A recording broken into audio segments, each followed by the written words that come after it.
Hello student, आज हम पढ़ेंगे रिलेटिव मोशन। और रिलेटिव मोशन में एक लेक्चर में पहले भी ले चुका हूँ, ये सेकंड लेक्चर है। इसमें सबसे पहले हम एक एग्जांपल डिस्कस कर रहे हैं कि दो पार्टिकल हैं, एक की वेलोसिटी राइट हैंड साइड में, दूसरे की कुछ एंगल पर है। तो we want to calculate velocity of first with respect to second. तो देखिए इसका सॉल्यूशन, इस रिलेटिव वेलोसिटी का फॉर्मूला क्या होता है, v1 माइनस v2। अभी मैं इसके पहले जो आपको क्वेश्चन करा रहा था ना, उसमें दोनों की वेलोसिटी का डायरेक्शन एक ही लाइन के अलोंग था, या तो सेम डायरेक्शन में या अपोजिट। अब यहाँ पर दोनों की वेलोसिटी का डायरेक्शन सेम लाइन के अलोंग नहीं है, एक सर्टेन एंगल पर है। तो जब एंगल पर होना तो हमें यहाँ रिलेटिव वेलोसिटी के लिए वेक्टर लगाना पड़ेगा, इससे हमें कंफर्टेबल रहेगा। अब देखो वेक्टर में हम क्या कंसीडर करते हैं, इस पहले पार्टिकल की वेलोसिटी को हम वेक्टर फॉर्म में लिख लेते हैं। वेक्टर फॉर्म का मतलब होता है आई और जे की टर्म में। यहाँ इसकी वेलोसिटी राइट हैंड साइड में है, और राइट हैंड साइड में यूनिट वेक्टर होता है आई कैप, तो इसको मैंने लिखा v1 आई कैप। क्लियर? इसी तरह से सेकंड पार्टिकल की वेलोसिटी को वेक्टर फॉर्म में लिखूंगा तो क्या लिख सकता हूं,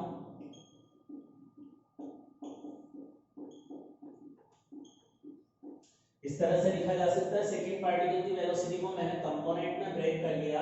जो v2 वेलोसिटी थी, इस v2 का हॉरिजॉन्टल में इस लाइन के अलोंग कंपोनेंट करूंगा तो इधर एंगल थीटा है, तो कंपोनेंट में cos थीटा आएगा और इधर की तरफ sin आएगा, तो v2 sin थीटा।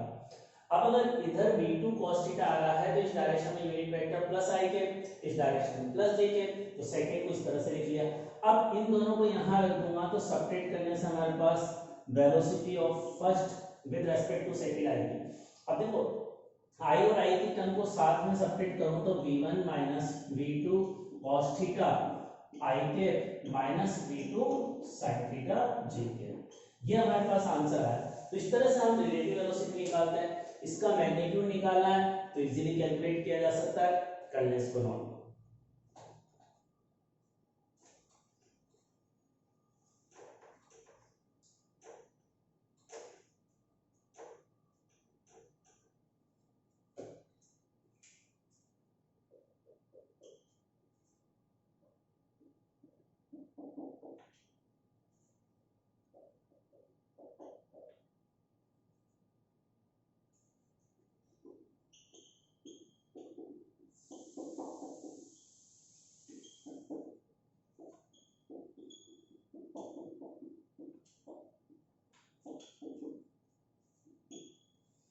अब देखिए अगले क्वेश्चन में दोनों पार्टिकल की वेलोसिटी का मैग्नीट्यूड सेम है, हमें रिलेटिव वेलोसिटी का डायरेक्शन बताना है। इस क्वेश्चन में क्या होगा, रिलेटिव वेलोसिटी का डायरेक्शन क्या होगा, ये हमें निकालना है।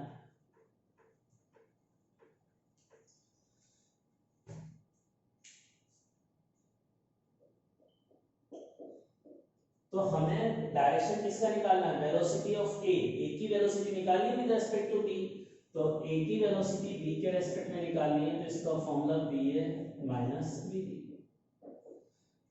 अब देखिए ba का डायरेक्शन क्या है, इस डायरेक्शन में ना ba, तो इस डायरेक्शन को लिख सकते हैं b इंटू आई कैप, और इसको लिख सकते हैं b इंटू जे कैप।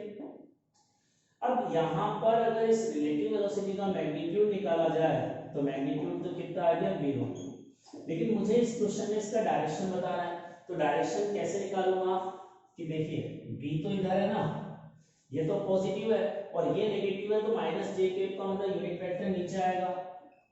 अब यहाँ ये दोनों आया है, इससे हम एक रेक्टेंगल या पैरेललोग्राम बनाएंगे तो रिलेटिव वेलोसिटी इस डायरेक्शन में आ जाएगी।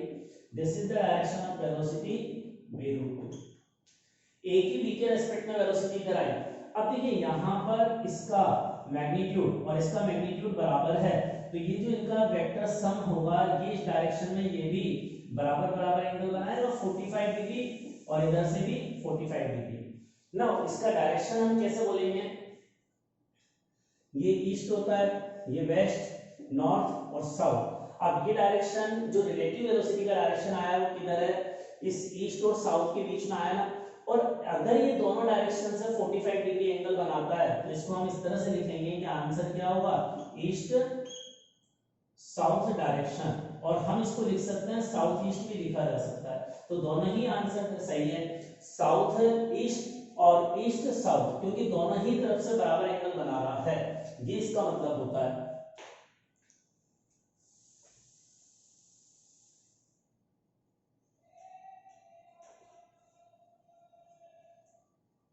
अब जैसे मान लो किसी क्वेश्चन में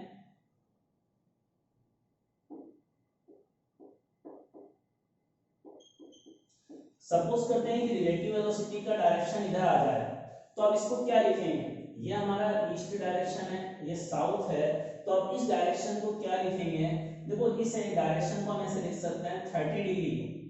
30 डिग्री हमने कहां से मेजर किया है, ईस्ट से, किधर की तरफ, टुवर्ड्स साउथ, तो इसको लिखेंगे 30 डिग्री साउथ ऑफ ईस्ट। मतलब जहां से एंगल मेजर करना होता है, इसको लिखने का तरीका है 30 डिग्री साउथ ऑफ ईस्ट, क्योंकि 30 डिग्री हमने किधर मेजर किया है, टुवर्ड्स साउथ, ये साउथ की डायरेक्शन, कहां से मेजर किया है, ईस्ट से, तो इस तरह से, तो जिधर की तरफ मेजर करते हैं उसको पहले लिखते हैं, जहां से मेजर करते हैं उसको ईस्ट को बाद में। अब इसका दूसरा केस ये हो सकता है आंसर, हम इस 60 डिग्री की टर्म में आंसर दें, तो 60 डिग्री कहां किधर की तरफ मेजर किया है, साउथ से तो मेजर किया है, लेकिन किधर, ईस्ट की तरफ, तो इसको लिखेंगे 60 डिग्री ईस्ट ऑफ साउथ, ये अपना आंसर होगा। तो ये लिखने का तरीका समझ लेना बहुत इंपॉर्टेंट है।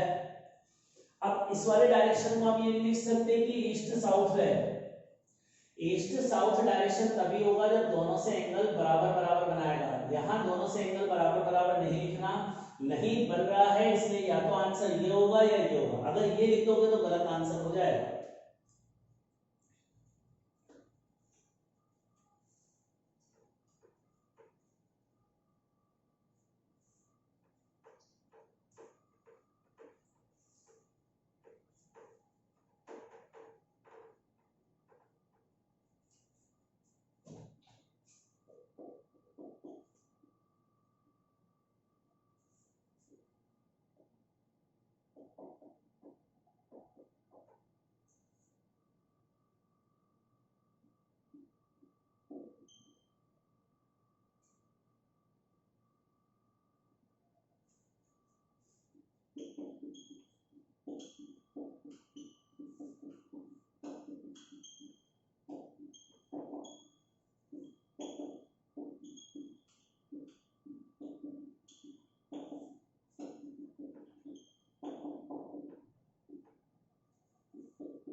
तो हमारे क्वेश्चन अगला यह है कि यहाँ एक लिफ्ट का एक्सेलरेशन ऊपर दे रखा है, इस लिफ्ट के अंदर एक पार्टिकल को हमने रिलीज किया है from rest at a height of 10 metre.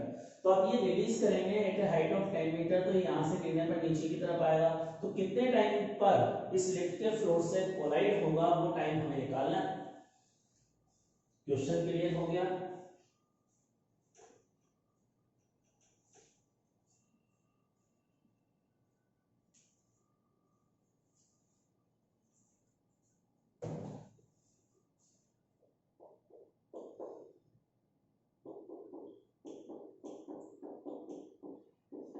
अब देखो इस क्वेश्चन का आंसर निकालने के लिए मैं मोशन की सेकंड इक्वेशन लगाऊंगा, और किस पे लगाऊंगा, motion of particle with respect to lift, lift के रेस्पेक्ट में पार्टिकल पर न्यूटन्स लॉ की सेकंड इक्वेशन लगाऊंगा। अब देखो इसमें यहाँ सब चीजें रिलेटिव लिखूंगा, मतलब यहाँ मुझे u का मतलब क्या है, वेलोसिटी ऑफ स्टोन है with respect to lift initially.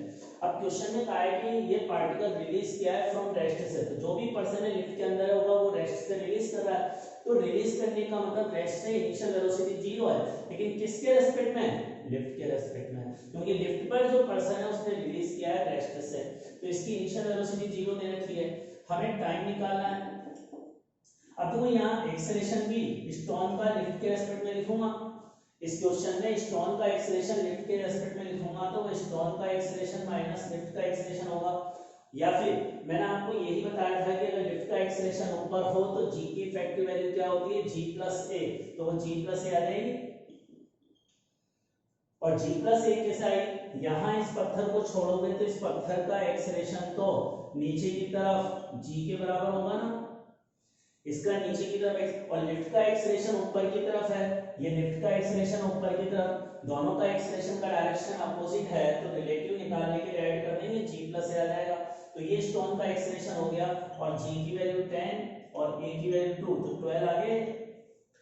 अब डिस्प्लेसमेंट, ये जो पार्टिकल है लिफ्ट के फ्लोर से टकराने में लिफ्ट के रेस्पेक्ट में ही तो 10 मीटर चलेगा, तो ये वाला डिस्प्लेसमेंट भी लिफ्ट के रेस्पेक्ट में ही हमें दे रखा है। Displacement of stone with respect to displacement lift 10 metre है।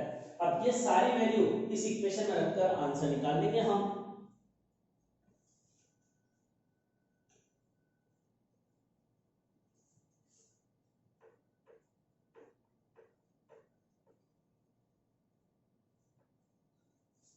अब देखो आंसर निकालते हैं। 10 metre initial velocity 0 plus half acceleration 12 into time का स्क्वायर, तो ये तो 6 टाइम कैंसिल हुआ, ये 5 और यह 3 टाइम्स, तो t की वैल्यू क्या आ गई, √5/3 सेकेंड। ये अपना इस क्वेश्चन का आंसर हो गया। तो इस तरह से हम इसको सॉल्व कर सकते हैं। आप देखो, हमें कोई भी इक्वेशन लगानी है तो हमेशा हर एक पैरामीटर हम सेम पॉइंट के अबाउट लिखते हैं। ऑब्जर्वर उस इक्वेशन में अलग अलग चीजों के लिए बदलते नहीं है।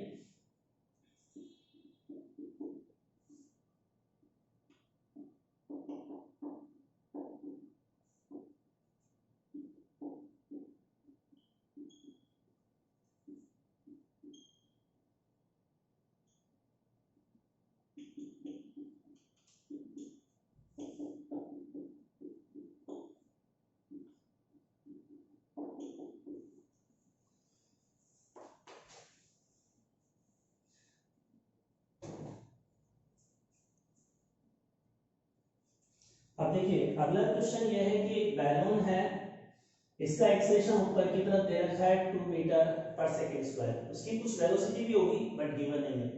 अब t बराबर 0 पर इस बैलून में से एक स्टोन डाउनवर्ड डायरेक्शन में प्रोजेक्ट किया है। ये स्टोन की वेलोसिटी बैलून के रेस्पेक्ट में दे रखी है, इनिशियल वेलोसिटी है। t बराबर 0 पर स्टोन को बैलून के रेस्पेक्ट में नीचे थ्रो किया है इस वेलोसिटी से। तो हमें 3 सेकंड के बाद we want to calculate the velocity of stone with respect to balloon। अब इसको निकालने के लिए हम देखो, मुझे आंसर निकालना है स्टोन की velocity with respect to balloon, तो हम स्टोन पर इक्वेशन लगाएंगे विद रेस्पेक्ट टू बैलून। तो motion of stone with respect to balloon, अब हम जो भी चीजें लिखेंगे स्टोन के रेस्पेक्ट में लिखेंगे, तो मोशन की फर्स्ट इक्वेशन अप्लाई करो यह। अब इसमें ये स्टोन का एक्सेलरेशन होगा बैलून के रेस्पेक्ट में, और यहां से भी स्टोन की बैलून के रेस्पेक्ट में वेलोसिटी आएगी।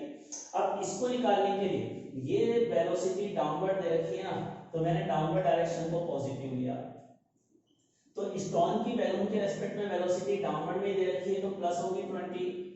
अब यहां पर इस स्टोन का एक्सेलरेशन नीचे होगा ना g के बराबर, ये स्टोन बैलून से गिराने के बाद हवा में आ गया तो हवा में एक्सेलरेशन g के बराबर होता है डाउनवर्ड डायरेक्शन में, और जिसमें से गिराया उसका एक्सेलरेशन ऊपर है, तो बैलून का एक्सेलरेशन ऊपर है, तो अब रिलेटिव एक्सेलरेशन निकालूंगा तो दोनों ऐड होंगे, तो रिलेटिव एक्सेलरेशन कितना आ गया, acceleration of stone with respect to balloon g plus a। अब g की वैल्यू 10 है और a की वैल्यू क्वेश्चन में 2 दे रखी है, तो 12 आ गए, और हमें क्वेश्चन में टाइम दे रखा है 3 सेकंड, तो क्वेश्चन में टाइम 3 सेकंड दे रखा है कि सारी वैल्यूज में रखकर हम आंसर निकालेंगे। तो velocity of stone with respect to balloon क्या होगी, 20 प्लस एक्सेलरेशन भी डाउनवर्ड है ना, ये रिलेटिव एक्सेलरेशन भी डाउनवर्ड है, तो प्लस लिखेंगे, और प्लस लिखेंगे तो कितना आ गया 12, और टाइम है 3 सेकंड, तो अब इससे कितना आ गया 20 प्लस 36 दैट इज 56 मीटर पर सेकेंड। तो इस तरह से हम इसका आंसर कैलकुलेट कर सकते हैं।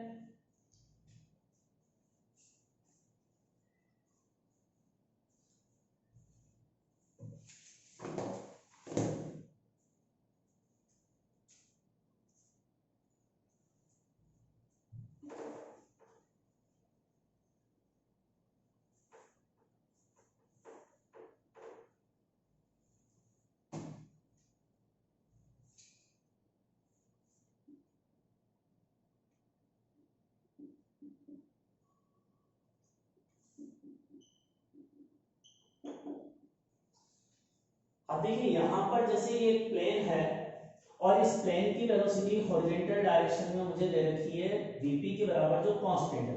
अब किसी इंस्टेंट ऑफ टाइम पर इस प्लेन में बैठा हुआ एक पर्सन अपने हाथ से किसी चीज को रिलीज करता है।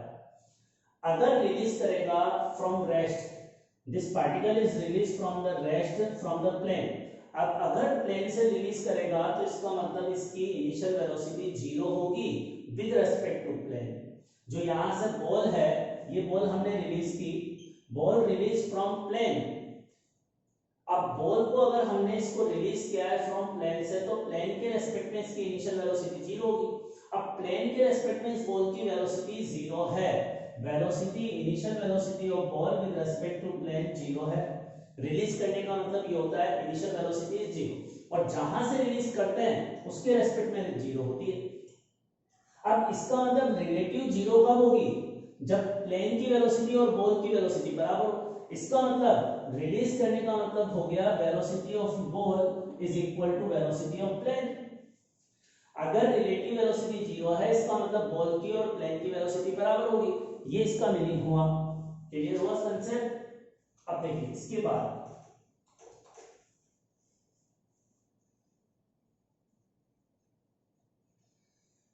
ये इसका मतलब एक क्वेश्चन में लिखा हुआ है कि ball is release from the plane. तो बॉल अगर इस प्लेन से रिलीज हो रही है या ये एक प्लेन इधर की तरफ जा रही है, इसमें से किसी पर्सन ने खिड़की खोलकर एक पार्टिकल को जस्ट ड्रॉप कर दिया, रिलीज फ्रॉम रेस्ट। तो रिलीज फ्रॉम रेस्ट का मतलब ये है। ठीक है, अब वापस हम आते हैं। प्लेन की वेलोसिटी इधर थी, कांस्टेंट थी, जो भी थी, और इसमें से एक बॉल अगर हमने रिलीज की है तो बॉल की इनिशियल वेलोसिटी प्लेन की वेलोसिटी के बराबर होगी और डायरेक्शन भी सेम होगा, तो प्लेन की वेलोसिटी के बराबर होगी। अब देखिए यहाँ प्लेन की वेलोसिटी तो ये है, तो प्लेन तो सीधी लाइन के अराउंड मूव करेगा। प्लेन का पाथ कैसा होगा? Straight line path. लेकिन ये जो स्टोन रिलीज किया है ना, अब स्टोन छोड़ दिया तो स्टोन प्लेन में नहीं है, तो इस पर ग्रेविटेशनल एक्सेलरेशन नीचे जी लगेगा, तो स्टोन का नीचे की तरफ एक्सेलरेशन जी भी होगा। सॉरी, स्टोन नहीं, बॉल है यहाँ, तो बॉल का एक्सेलरेशन नीचे की तरफ जी के बराबर होगा। अब अगर हम यहाँ नीचे से देखें तो ये बॉल जो है इस तरह से प्रोजेक्टाइल मोशन करते हुए नीचे ग्राउंड पर गिरेगी। जो बॉल है, इस बॉल का मोशन कैसा होगा?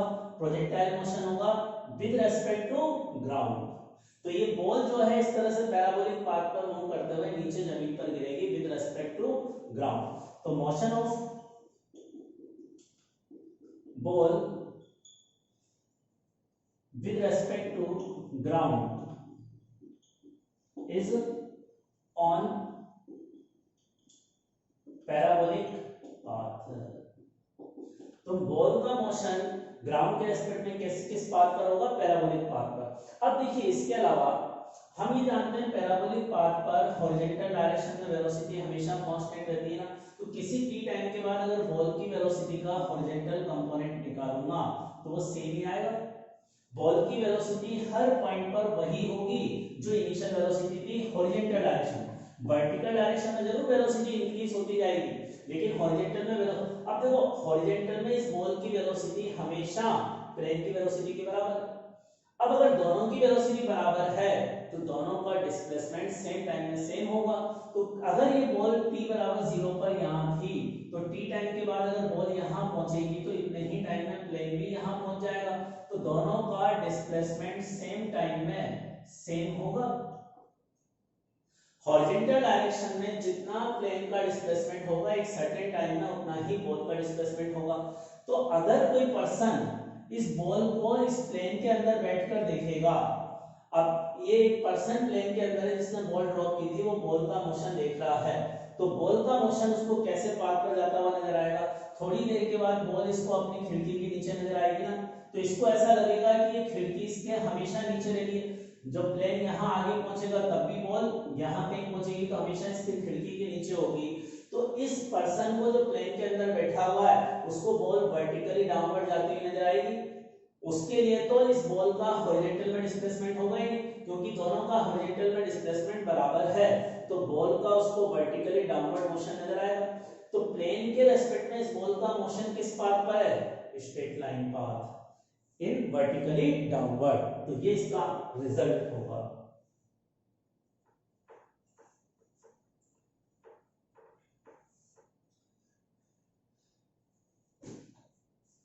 तो motion of ball with respect to plane is on straight line path. अगर प्लेन में से देखने वाला, प्लेन में से कोई ऑब्जर्वर है, वो इस बॉल को देखेगा तो वह स्ट्रेट लाइन पाथ पर बॉल का मोशन, तो ग्राउंड के रेस्पेक्ट में इस बॉल का मोशन प्रोजेक्टाइल मोशन होगा, प्लेन के रेस्पेक्ट में इस बॉल का मोशन स्ट्रेट लाइन मोशन होगा। ये इसका कंक्लूजन। अब एक रिजल्ट लिखो।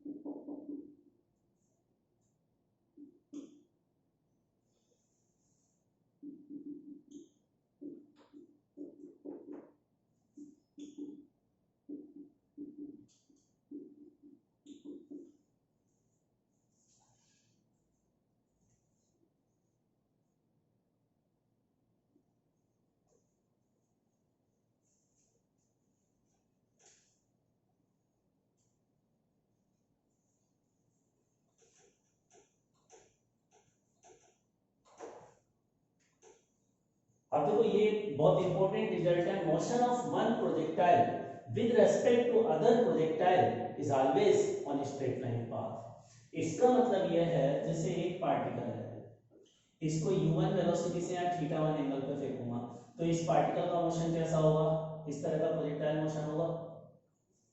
यह पहला पार्टिकल इस तरह से पैराबोलिक पाथ पर मूव करेगा ना विद रेस्पेक्ट टू ग्राउंड। अब मैं क्या करता हूं, एक दूसरा पार्टिकल यहां से थ्रो करता हूं इधर से u2 वेलोसिटी से θ2 एंगल पर, तो दूसरा वाला पार्टिकल भी इस तरह से प्रोजेक्टाइल मोशन करेगा। लेकिन अगर इस वाले पार्टिकल का मोशन इस दूसरे पार्टिकल के रेस्पेक्ट में पूछा जाएगा तो वो स्ट्रेट लाइन होगा। अब उसका रीजन क्या है, देखो ये पार्टिकल कहीं भी हो, इस पहले पार्टिकल का एक्सेलरेशन नीचे g होगा और इसी तरह से दूसरा पार्टिकल कहीं भी हो, इसका एक्सेलरेशन भी नीचे g होगा। जब दोनों का एक्सेलरेशन नीचे की तरफ बराबर है तो what will be the relative acceleration, 0 है। मतलब ये दोनों पार्टिकल अगर हवा में है तो दोनों का एक्सेलरेशन बराबर होगा, तो एक का दूसरे के रेस्पेक्ट में रिलेटिव एक्सेलरेशन क्या होगा, 0। और अगर रिलेटिव एक्सेलरेशन 0 है तो रिलेटिव वेलोसिटी रिमेंस कांस्टेंट। और अगर वेलोसिटी कांस्टेंट होती है किसी पार्टिकल की तो उसका मोशन स्ट्रेट लाइन मोशन होता है। रिलेटिव वेलोसिटी अगर कांस्टेंट है तो रिलेटिव मोशन स्ट्रेट लाइन होगा। अगर किसी पार्टिकल की वेलोसिटी कांस्टेंट हो तो उसका मोशन स्ट्रेट लाइन पाथ पर ही पॉसिबल है। अगर किसी चीज का एक्सेलरेशन 0 है तो motion should be on straight line path.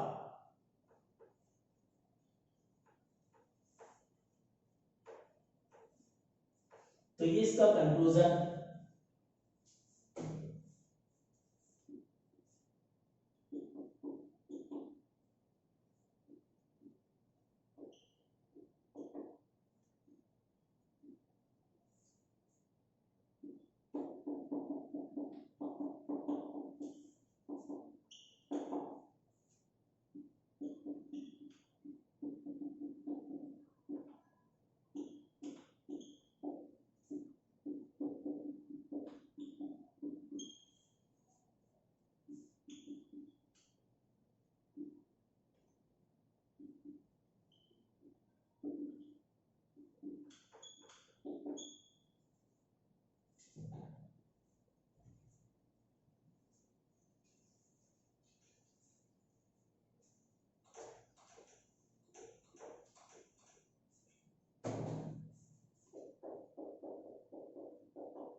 अब देखो इस तरह का थ्योरेटिकल क्वेश्चन आता है, उसका रिप्लाई देने के लिए मैंने कहा है कि ट्रेन की वेलोसिटी राइट हैंड साइड में है और इस ट्रेन में से एक पत्थर को एक पर्सन ऊपर की तरफ थ्रो करता है, तो पर्सन इस पत्थर की इनिशियल वेलोसिटी ट्रेन के रेस्पेक्ट में वर्टिकली अपवर्ड दे रखी है।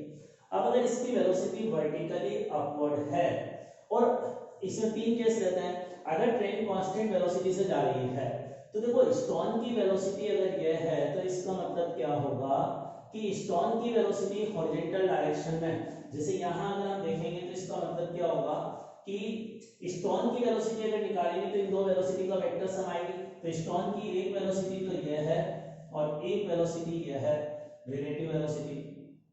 अब हॉरिजॉन्टल डायरेक्शन की वेलोसिटी तो कांस्टेंट रहेगी ना भाई। बेसिकली इसका मतलब क्या है, मैं इस तरह से बात करूं, यहाँ u एस टी दे रखा है तो ये किसके बराबर होगा, यूएस माइनस वीटी।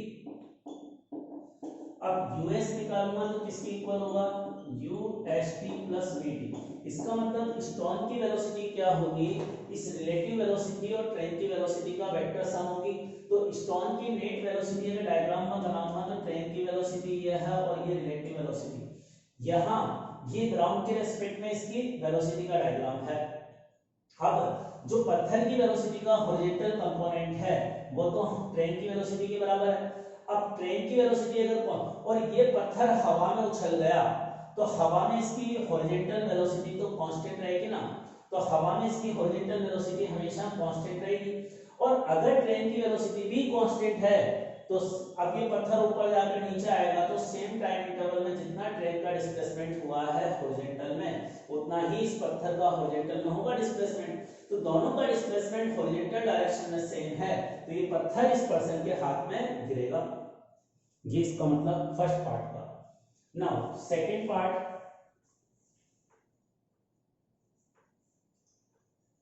जैसे इसको अब ऐसे समझ सकते हैं कि ट्रेन की इनिशियल में वेलोसिटी 5 मीटर पर सेकंड थी। अब ट्रेन की वेलोसिटी अगर कांस्टेंट है और पत्थर की वेलोसिटी तो कांस्टेंट रहेगी, हवा में तो हॉरिजॉन्टल में 5। जब दोनों की हॉरिजॉन्टल वेलोसिटी कांस्टेंट है तो दोनों का हॉरिजॉन्टल में डिस्प्लेसमेंट भी बराबर होगा। नाउ सेकंड पार्ट में हमें कहा है कि ट्रेन की वेलोसिटी टाइम के साथ डिक्रीज हो रही है, लेकिन जब पत्थर हमने उछाल दिया, जैसे मान लो इसको हमने वेलोसिटी दी 20, तो इधर तो वेलोसिटी है 20 और इधर इनिशियल वेलोसिटी कितनी थी, 5 थी। अब पत्थर की वेलोसिटी इनिशियल में इधर 5 है तो पत्थर तो इधर की तरफ कांस्टेंट वेलोसिटी से चलेगा, लेकिन जो ट्रेन है उस ट्रेन की वेलोसिटी तो 5 से डिक्रीज हो रही है ना। तो हॉरिजॉन्टल में इस ट्रेन की वेलोसिटी ओवरऑल एवरेज कम है, पत्थर की ज्यादा है, तो पत्थर का हॉरिजॉन्टल में डिस्प्लेसमेंट ज्यादा होगा। और अगर पत्थर का डिस्प्लेसमेंट ज्यादा हुआ तो पत्थर ज्यादा चलेगा तो इस पर्सन को पत्थर अपने हाथ में नहीं गिरेगा, इसके आगे गिरेगा, तो आगे इसका डिस्प्लेसमेंट होगा। एक और चीज, अगर ये आपकी रिलेटिव वेलोसिटी 20 ऊपर है ना तो 20 ऊपर जाकर ऐसे नीचे आने में जो टाइम ऑफ फ्लाइट लगेगा इस फॉर्मूले से निकालेंगे हम 2u/g से। और 2u/g से अगर हमने निकाला तो u की वैल्यू 20, g की वैल्यू 10, तो 4 सेकंड बाद ये पत्थर नीचे गिरेगा। अब लेकिन जो नीचे गिरेगा ना, जहां से फेंका था उसके रेस्पेक्ट में आगे जाके गिरेगा, क्योंकि पत्थर की वेलोसिटी फेंकने समय हॉरिजॉन्टल में 5 कांस्टेंट है और ट्रेन की वेलोसिटी हॉरिजॉन्टल में 5 से कम होती जा रही है, तो ट्रेन तो कम डिस्प्लेस होगी लेकिन पत्थर का हॉरिजॉन्टल डायरेक्शन डिस्प्लेसमेंट ज्यादा होगा।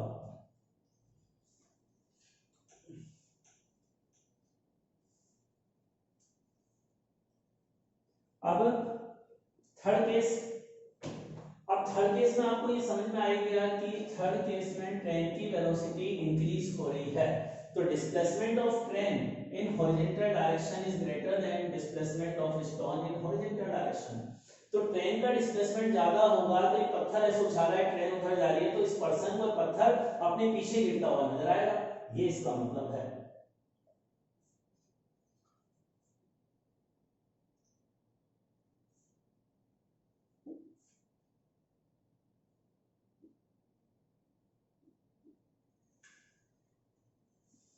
अब देखो ये ट्रॉली है, इंक्लाइन प्लेन पर है, स्मूथ इंक्लाइन प्लेन है, तो बता सकते हो इस ट्रॉली का स्मूथ इंक्लाइन प्लेन पर एक्सेलरेशन क्या होगा। कोई भी चीज अगर स्मूथ इंक्लाइन प्लेन पर रखी होती है ना, स्मूथ इंक्लाइन प्लेन पर रखी होती है तो उसका डाउनवर्ड डायरेक्शन में एक्सेलरेशन क्या होता है, g sin थीटा के बराबर। ये हम न्यूटन्स लॉ में पढ़ेंगे। कोई भी पार्टिकल अगर इंक्लाइन प्लेन पर स्मूथ इंक्लाइन प्लेन पर है, रखा हुआ है, तो उसका हमेशा नीचे एक्सेलरेशन g sin थीटा के बराबर होगा। स्मूथ इंक्लाइन प्लेन पर कोई भी ऑब्जेक्ट हो तो उसका एक्सेलरेशन होता है g sin थीटा के इक्वल। तो अब इस ट्रॉली का एक्सेलरेशन g sin थीटा है। इसका एक्सेलरेशन जी साइन थीटा के बराबर है। अब हमारा अगला क्वेश्चन ये है, ये ट्रॉली, अब इस ट्रॉली में से एक बॉल को प्रोजेक्ट किया है, velocity of ball with respect to trolley upward दी है, और ट्रॉली का खुद का एक्सेलरेशन जी साइन थीटा है। अब ये बॉल की velocity with respect to trolley initial, और किधर है, इसका डायरेक्शन किधर है, परपेंडिकुलर टू इंक्लाइंड प्लेन। इस बॉल की वेलोसिटी इनिशियली ट्रॉली के रेस्पेक्ट में इंक्लाइंड प्लेन के परपेंडिकुलर है। तो अब मुझे निकालना है what will be the acceleration of stone with respect to trolley. Stone का एक्सेलरेशन ट्रॉली के रेस्पेक्ट में कितना है और किस डायरेक्शन में। We want to calculate acceleration of stone with respect to trolley. तो अब देखो इसको कैसे निकालेंगे। एक्सेलरेशन ऑफ स्टोन निकालना है विद रेस्पेक्ट टू ट्रॉली, तो acceleration of stone with respect to trolley क्या होगा, स्टोन का एक्सेलरेशन माइनस ट्रॉली का एक्सेलरेशन, यही होगा ना। अब इसको निकालने के लिए हम क्या करते हैं, जब इंक्लाइंड प्लेन पर स्टोन का एक्सेलरेशन तो किधर है, हमेशा ये इंक्लाइंड प्लेन ऐसा समझो, यहां जो स्टोन है इसका एक्सेलरेशन तो वर्टिकली डाउनवर्ड होगा जी के बराबर, और ट्रॉली का एक्सेलरेशन इधर है जी साइन थीटा। ये स्टोन का एक्सेलरेशन डाउनवर्ड, ये जी साइन थीटा। अब मैंने आपको बताया था ना, अगर दोनों चीजों की वेलोसिटी या एक्सेलरेशन की डायरेक्शन सेम लाइन के अलोंग नहीं हो तो हमें आंसर आई और जे की टर्म में लिखना होता है, वेक्टर फॉर्म में फॉर्मूला लिखना होता है। अब इंक्लाइन प्लेन वाली प्रॉब्लम में क्या होता है, एक डायरेक्शन को हम एक्स डायरेक्शन पे इंक्लाइन प्लेन के अलोंग मानते हैं, वाई डायरेक्शन को इंक्लाइन प्लेन के परपेंडिकुलर कंसीडर करते हैं। तो मैंने एक्स डायरेक्शन को इंक्लाइन प्लेन के पैरेलल माना, और ये वाई डायरेक्शन इंक्लाइन प्लेन के परपेंडिकुलर, दोनों डायरेक्शन एक दूसरे के परपेंडिकुलर है ना, तो हमें हमेशा कंपोनेंट परपेंडिकुलर डायरेक्शन में करने होते हैं। अब ये हम जानते ही हैं, अगर ये एंगल थीटा होगा तो ये भी थीटा होगा। अब यहां पर देखो, ये वाला एक्सेलरेशन एक्स डायरेक्शन में है तो इसके कंपोनेंट नहीं करने हैं, लेकिन ये वाला एक्सेलरेशन वाई डायरेक्शन में भी नहीं है, एक्स में भी नहीं है, तो इसके कंपोनेंट करेंगे। इसका इधर कंपोनेंट क्या आएगा, इस लाइन के साथ एंगल है तो इधर cos आ जाएगा, और एक कंपोनेंट इधर इसका इधर आएगा g sin थीटा। अब देखो यहां पर ये जो ये किसका एक्सेलरेशन का कंपोनेंट है, पत्थर का, पत्थर का एक्सेलरेशन का कंपोनेंट ये है और ट्रॉली का एक्सेलरेशन ये है। अब दोनों के एक्सेलरेशन बराबर आ रहे हैं तो रिलेटिव निकालने के लिए सबट्रैक्ट करूंगा तो रिलेटिव एक्सेलरेशन क्या हो जाएगा, 0 के बराबर। तो इसका मतलब हमारा रिजल्ट ये आया कि स्टोन का ट्रॉली के रेस्पेक्ट में जो एक्सेलरेशन है इंक्लाइंड प्लेन के अलोंग वो 0 है। भाई यहां ये स्टोन का एक्सेलरेशन आया एक्स डायरेक्शन में, ये स्टोन का एक्सेलरेशन है, ये ट्रॉली का एक्सेलरेशन है, दोनों का एक्सेलरेशन बराबर है, रिलेटिव निकालने के लिए सबट्रैक्ट करते हैं तो दोनों का एक्सेलरेशन इक्वल है तो रिलेटिव एक्सेलरेशन क्या होगा, 0। तो इसका मतलब स्टोन का ट्रॉली के रेस्पेक्ट में इंक्लाइन प्लेन के पैरेलल डायरेक्शन में रिलेटिव एक्सेलरेशन 0 होगा। अब इस y डायरेक्शन में तो स्टोन का एक्सेलरेशन है और ट्रॉली का एक्सेलरेशन तो y डायरेक्शन में ही नहीं, ट्रॉली का एक्सेलरेशन तो इस इंक्लाइन प्लेन के अलोंग ही, तो यही रिलेटिव एक्सेलरेशन हो गया। इसका मतलब अब हमारा स्टोन का ट्रॉली के रेस्पेक्ट में रिलेटिव एक्सेलरेशन क्या होगा, g cos थीटा के बराबर। तो इसका मतलब इस स्टोन का एक्सेलरेशन इस क्वेश्चन में रिलेटिव एक्सेलरेशन क्या हुआ, g cos थीटा हुआ, और किधर हुआ, vertically downward, sorry downward perpendicular to inclined plane. तो ये इसका कंक्लूजन। अब इसमें हमें अगला क्वेश्चन जो बताना है वो क्या बताना है, यहां मैंने ये निकाला कि अगर मैं ये पत्थर है इसको ऊपर फेंका, ट्रॉली इधर की तरफ जा रही है, ट्रॉली का एक्सेलरेशन है जी साइन थीटा, तो इसमें स्टोन का एक्सेलरेशन ट्रॉली के रिलेटिव किधर आएगा, स्टोन का एक्सेलरेशन इधर आया ना ट्रॉली के रिलेटिव, और किसके बराबर हुआ, जी cos थीटा। समझ में आई बात। अब देखो अगर मैं ट्रॉली के रेस्पेक्ट में इस पार्टिकल का मोशन देखूं तो किस पाथ पर होगा, हमारा अगला क्वेश्चन यह है, motion of particle with respect to trolley on which path, path of particle motion with respect to trolley will be, कैसा पाथ होगा ट्रॉली के रेस्पेक्ट में, ये हमारा क्वेश्चन है।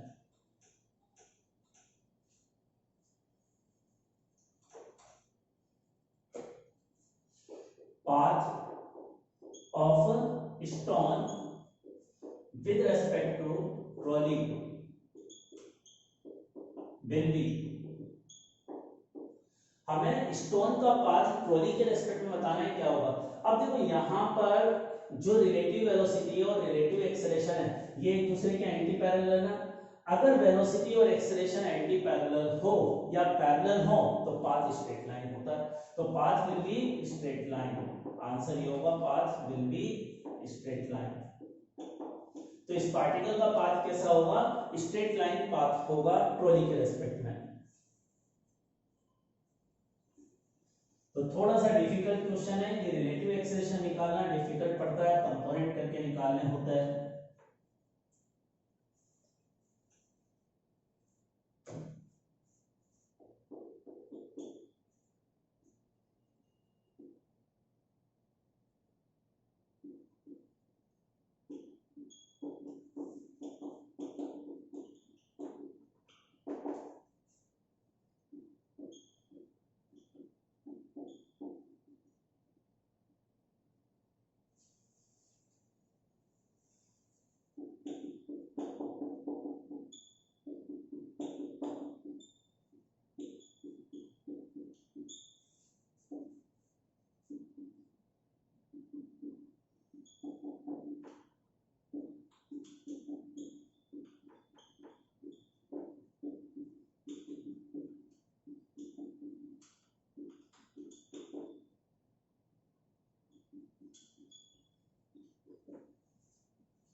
अब देखिए नेक्स्ट क्वेश्चन में ये ट्रॉली इधर की तरफ कांस्टेंट वेलोसिटी से जा रही है और ट्रॉली का जो पीछे वाला कंपार्टमेंट है उससे एक पर्सन एक पत्थर को थ्रो करता है और इस तरह से थ्रो करता है कि दूसरे आगे आगे इंजन पर जाकर स्ट्राइक करता है। इस तरह से पैराबोलिक पाथ करता हुआ मोशन करेगा।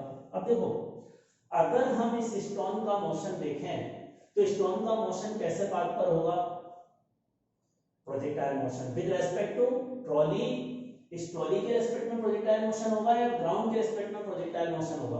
अब देखिए इस क्वेश्चन में दोनों के रेस्पेक्ट में इसका मोशन प्रोजेक्टाइल मोशन होगा, तो पहला आंसर तो motion of stone will be parabolic path,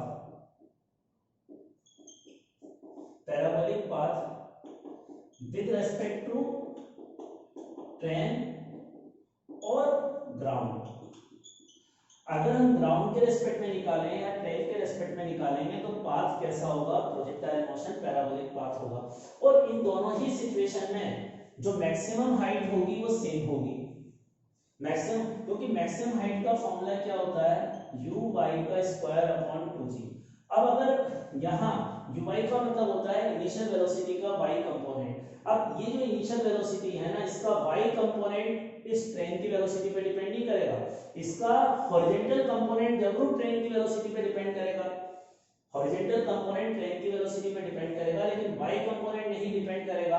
तो दोनों ही 1 और 2 का मतलब क्या है, 1 दोनों केस में हम ट्रेन के रेस्पेक्ट में निकालें या ग्राउंड के रेस्पेक्ट में मोशन पैराबोलिक पाथ पर है, लेकिन 1 सफिक्स मैंने किसके लिए किया है जब हम इसका मोशन ग्राउंड के रेस्पेक्ट में डिस्कस करेंगे, और सेकंड सफिक्स है motion with respect to trolley और ट्रेन।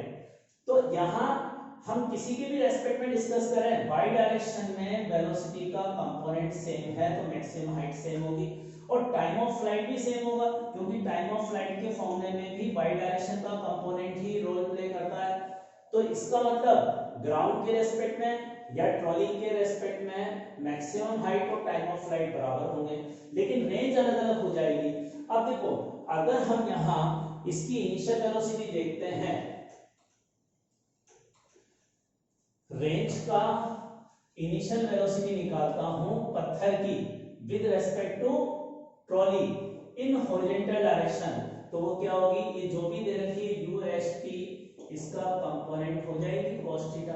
लेकिन अगर मैं स्टोन की वेलोसिटी h डायरेक्शन में निकालूंगा ग्राउंड के रेस्पेक्ट में तो यह होगी u s t cos theta plus इसमें ट्रेन की वेलोसिटी भी ऐड होगी। समझ में आई मेरी बात। अब यहाँ ये वेलोसिटी ऐड हुई तो ग्राउंड के रेस्पेक्ट में h डायरेक्शन में स्टोन की वेलोसिटी ज्यादा है। अब रेंज कैसे निकालते हैं? रेंज का मतलब होता है एच डायरेक्शन की velocity into time of flight. अब टाइम ऑफ फ्लाइट सेम है तो एच डायरेक्शन में वेलोसिटी जो ग्राउंड के रेस्पेक्ट में ज्यादा है तो इस वाले केस में रेंज भी ज्यादा होगी, और ग्राउंड के रेस्पेक्ट वाले को हम वन सफिक्स से यूज कर रहे हैं, इसलिए r1 मतलब ग्राउंड के रेस्पेक्ट में रेंज इसके रेस्पेक्ट की रेंज से ज्यादा है। तो ये इसका कंक्लूजन हुआ, आंसर हुआ।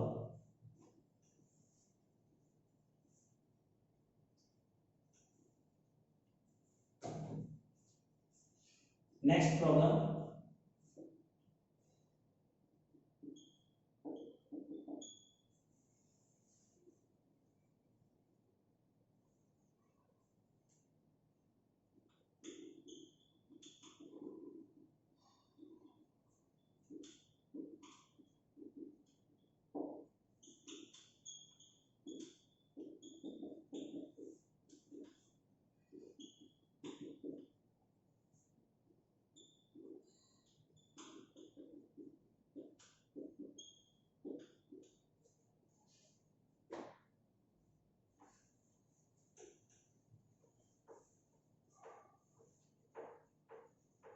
आपने नीट के एग्जाम में ना इस चैप्टर से थ्योरेटिकल क्वेश्चन ज्यादा आने की पॉसिबिलिटी रहती है,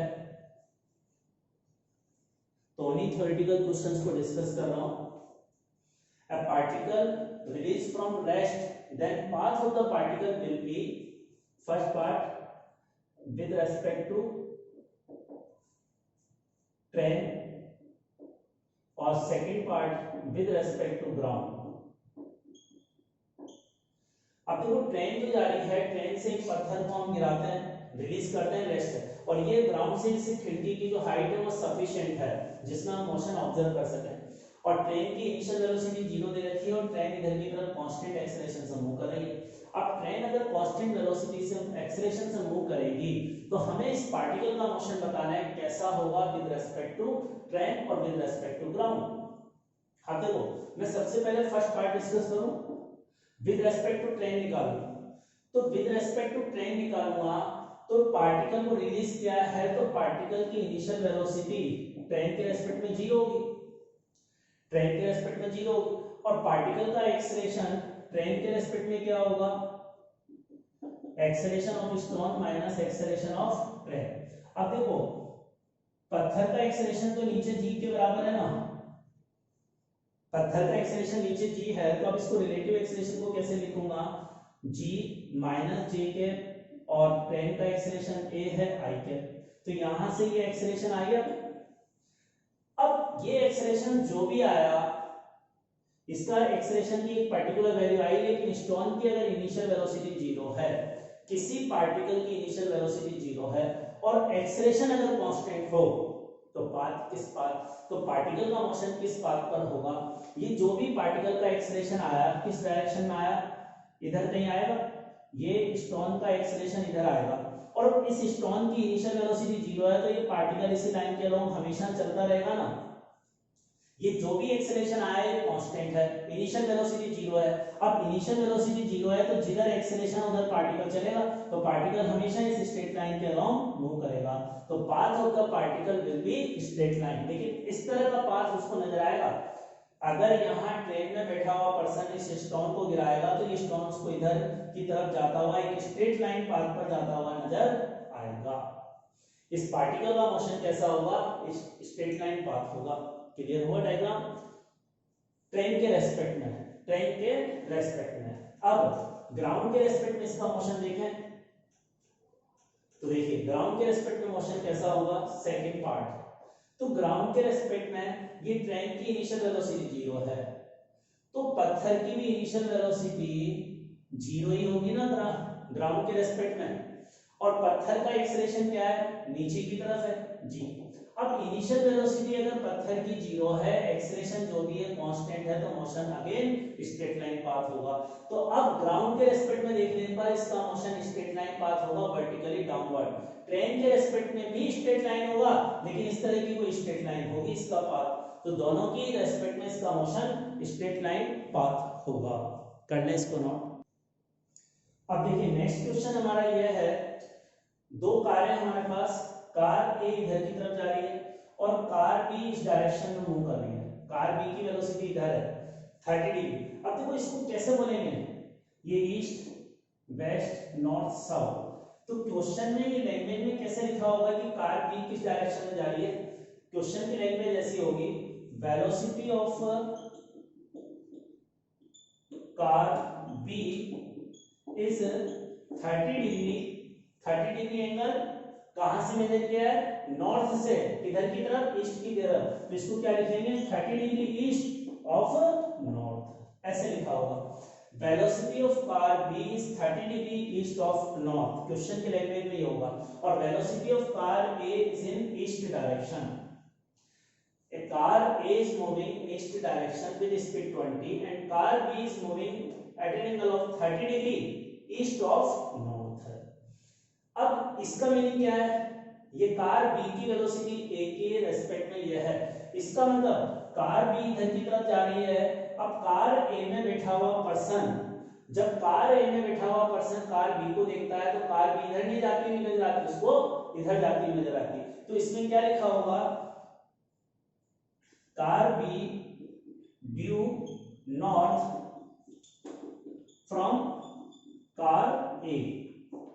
अगर कार A में बैठा हुआ पर्सन कार B को देखेगा तो कार B इसके किधर जाती हुई नजर आएगी, ड्यू नॉर्थ, नॉर्थ डायरेक्शन में ट्रेवल करती हुई नजर आएगी।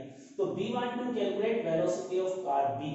तो क्वेश्चन की लैंग्वेज में डायग्राम ये रखा हुआ है, डायग्राम हमें बनाना है, क्वेश्चन की लैंग्वेज में ये पैरामीटर दे रखे होंगे, क्वेश्चन की लैंग्वेज ये है, इससे हमें डायग्राम बनाना है।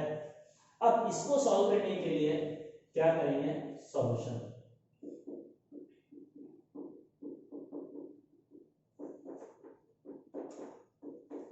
फॉर्मूला तो यही होगा ना। अब मुझे इस कार बी की वेलोसिटी निकालनी है, तो देखो यहां पर अब इसको कैसे लिखूंगा, बी बी ए जे कैप लिख दूं भाई, मैग्नीट्यूड तो इस डायरेक्शन में वेलोसिटी का ये है, अपवर्ड है तो अपवर्ड में यूनिट वेक्टर जे कैप। नाउ कार बी की वेलोसिटी क्या लिखूंगा, कार बी की वेलोसिटी के कंपोनेंट करूं तो कार बी की वेलोसिटी के कंपोनेंट क्या होंगे कि इस डायरेक्शन में तो कंपोनेंट होगा वी बी cos 30 और इधर होगा वी बी sin 30। अब इसको अगर कार बी की वेलोसिटी को यहां लिखूंगा तो इधर तो यूनिट वेक्टर आई कैप और इधर जे कैप, तो क्या होगी V B sin 30 i cap plus V B cos 30 j cap minus, अब ए की वेलोसिटी इधर है और इधर यूनिट वेक्टर है आई कैप, तो 20 आई कैप। ये एक्सप्रेशन हमारा हो गया। अब इसके बाद हम इसको कैसे सॉल्व करेंगे, देखो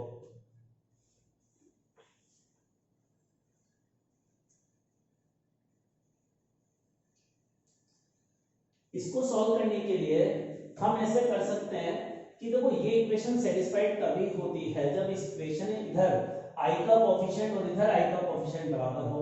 तो हम i के कोएफिशिएंट को कंपेयर कर रहे हैं, इधर j का कोएफिशिएंट है, i का तो है ही नहीं, तो i का कोएफिशिएंट क्या होगा 0, और राइट हैंड साइड में i का कोएफिशिएंट एक तो यहां से आ रहा है कितना vb sin 30 और एक यहां तो j है, यहां ये आ रहा है -20। अब इसको सॉल्व करके हम vb निकाल सकते हैं, तो vb कितना आ गया 40 के बराबर, ये अपना आंसर।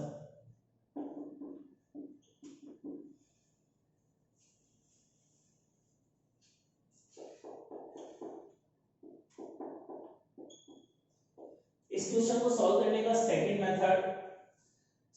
मेथड हम ये कह सकते हैं, यहां पर मुझे vb निकालना है तो vb को ऐसे लिख सकता हूं vba प्लस ba। यहां इस फॉर्मूले से vba को ऐसे लिख सकता हूं।